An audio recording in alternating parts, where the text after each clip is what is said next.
Genesis 25. Abraham had taken another wife, whose name was Keturah. She bore him Zimran, Jokshan, Medan, Midian, Ishbak, and Shua. Jokshan was the father of Sheba and Dedan. The descendants of Dedan were the Asherites, the Letushites, and the Leumites.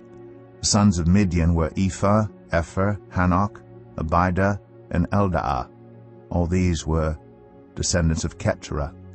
Abraham left everything he owned to Isaac, but while he was still living, he gave gifts to the sons of his concubines and sent them away from his son Isaac to the land of the east. Abraham lived 175 years.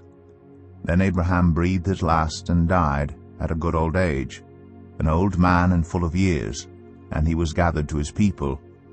His sons Isaac and Ishmael buried him in the cave of Machpelah near Mamre, in the field of Ephron son of Zoar the Hittite, the field Abraham had bought from the Hittites.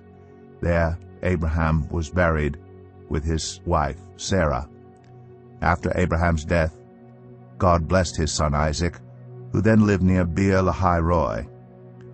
This is the account of the family line of Abraham's son Ishmael, whom Sarah's slave Hagar the Egyptian bore to Abraham. These are the names of the sons of Ishmael, listed in the order of their birth: Nebaioth, the firstborn of Ishmael, Kedar, Adbeel, Mibsam, Mishma, Dumah, Massa, Hadad, Tema, Jetur, Naphish, and Kedemah. These were the sons of Ishmael, and these are the names of the 12 tribal rulers according to their settlement and camps. Ishmael lived 137 years. He breathed his last and died, and he was gathered to his people. His descendants settled in the area from Havilah to Shur, near the eastern border of Egypt as you go toward Ashur, and they lived in hostility toward all the tribes related to them.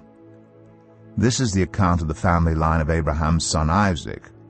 Abraham became the father of Isaac, and Isaac was 40 years old when he married Rebekah, daughter of Bethuel, the Aramean from Paddan Aram, and sister of Laban the Aramean. Isaac prayed to the Lord on behalf of his wife because she was childless. The Lord answered his prayer, and his wife Rebekah became pregnant.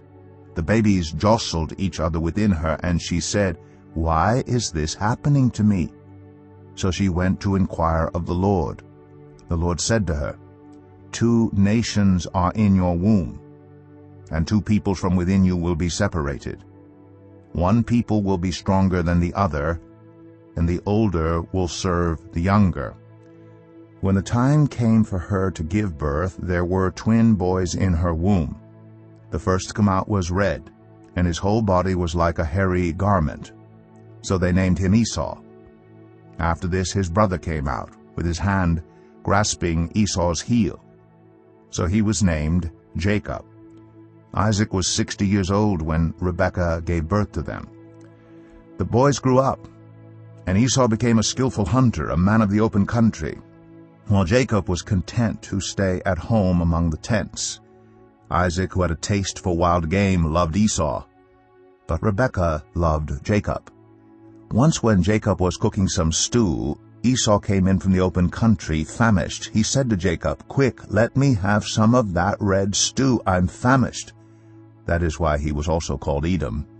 Jacob replied, "First sell me your birthright."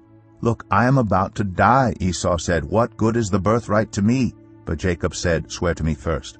So he swore an oath to him, selling his birthright to Jacob. Then Jacob gave Esau some bread and some lentil stew. He ate and drank, and then got up and left. So Esau despised his birthright.